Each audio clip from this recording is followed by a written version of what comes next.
Today we're going to continue our discussion on the macromolecules, another name for biomolecules, and we are now taking a look here at some molecular models of DNA. Our next macromolecule is nucleic acid. And DNA and RNA are both nucleic acids. And these molecules are basically the molecules of life, because within the DNA is the code for all of your proteins. And when the DNA sends out information to make a new protein, then that protein is made, and then therefore that cell can function properly. So everything begins with the DNA. So let's go ahead and take a look at a few things I have here for you. First of all, let's take a look, okay? We're going to identify the subunits of the nucleic acids, and the subunits of the nucleic acids are nucleotides. Then you can look in your book for this, and you can diagram the components of the nucleotide. There are actually 5 nucleotides, 4 in the DNA molecule and 4 in the RNA molecule. But we'll talk about the differences of those and why I'm saying there are actually 5 different nucleotides. And this is the base, the nitrogen base, is a component of the nucleotide. So we'll talk about these two things. And then we'll talk about the importance of the base pairing.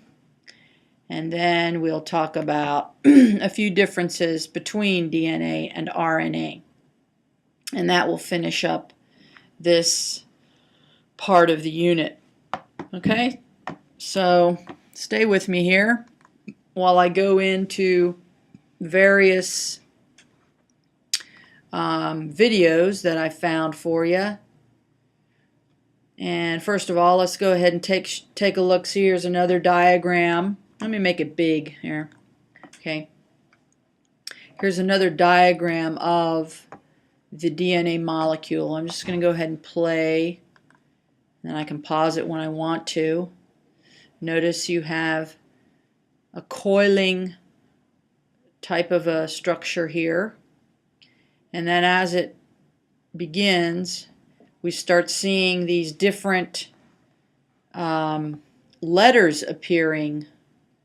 Okay, now what's happening here is this is the outside of the molecule right here, and then what they start to show you is the inside of the molecule. Okay, so follow along here. I'll stop it again right here. Okay, what we have is notice the C, the G, the T, and the A. Okay, what this is showing is the nitrogen base pairing of the nucleotides. Thymine always bonds with adenine, and guanine always bonds with cytosine. Okay, now this area between these two nucleotides, that is the bond, and that is a hydrogen bond. Okay, it bonds these two together. Okay, so let's continue on with this video, and you'll notice that there are only 4 letters in the DNA alphabet, and it's very simple to remember: adenine, thymine, cytosine, and guanine. Okay, so you just simply have to remember that, and you'll see how when the molecule needs to give instructions to to the cell to make a new protein, then it will unzip, and all of these nucleotides will the bond will be released, and then the information will be copied by an RNA molecule, and then once the RNA copies that information, it will take it out of the nucleus of the cell, and then the original DNA strand will close back up because complementary base pairing. And that is all, determined by the adenine, thymine, guanine, cytosine. That's the pairing. It does not go together any other way. Alright, so let's continue on. It's showing you the base pairing and how it all fits together. And basically this guy's going to talk a little bit about it. Let's see if we can move past his lecture there. I encourage you to go out and look at these videos because they really will help you to understand complementary base pairing. Here's the RNA coming in, copying the information. Once it copies it, it will leave the cell. But what that just showed, let me go back, because that was showing us this here. When this one came and bond, that was just showing DNA replication, another process that we will be going over. So I just wanted to let that continue and show you that that was different than the RNA coming in there. That's just more DNA being made. Okay, so it's just going to end up with this. So let's just stop and get out of this. And let me show you something else here. Here's another one. We can show that little video. And once again, phosphates and sugars make up the sides of the DNA molecule. The nucleotide bases, nitrogen bases here, make up the center of the molecule. And if we stretch it all out like they're doing here, you've got the sides of the molecule here and the latter steps here. These are the nitrogen bases, and I think it's going to show you that later on here in this little video. It shows you, see there? That's the center. And it shows the complementary base pairing. Okay? It shows you the bonding.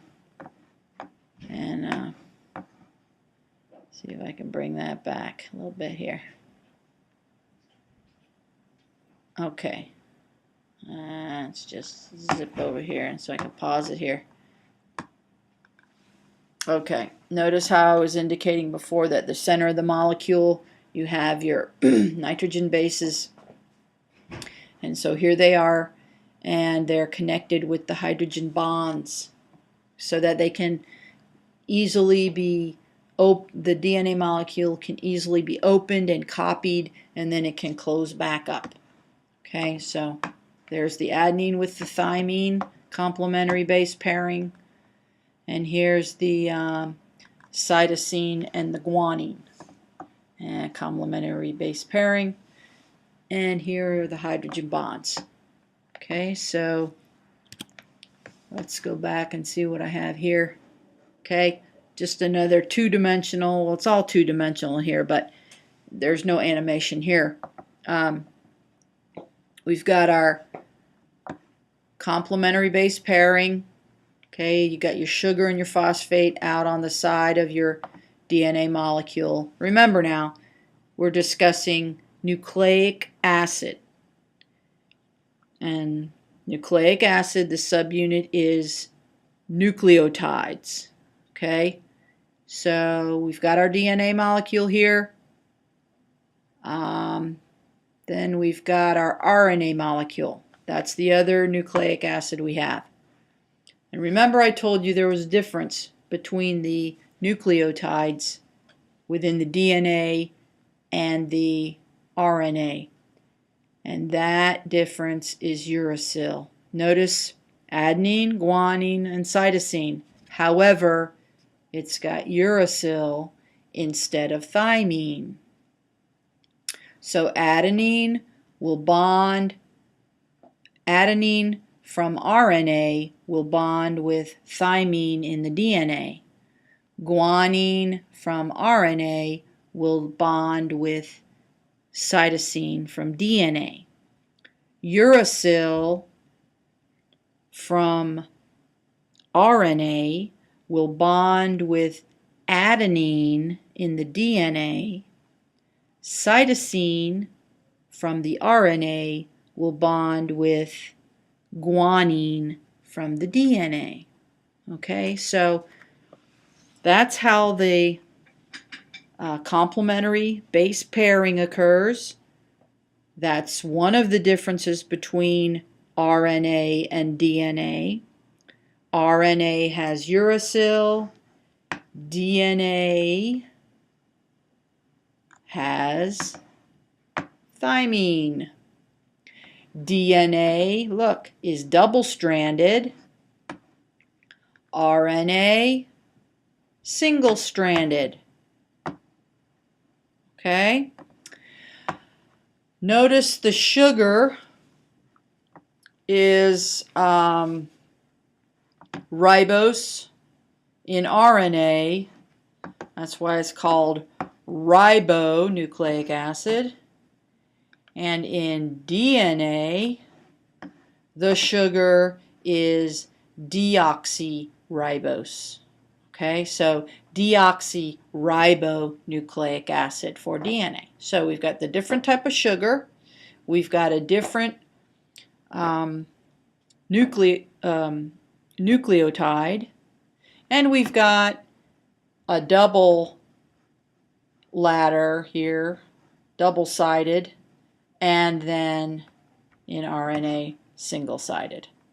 Okay, so I hope you understand a little bit about DNA and RNA and their differences. And until next time, have a good day.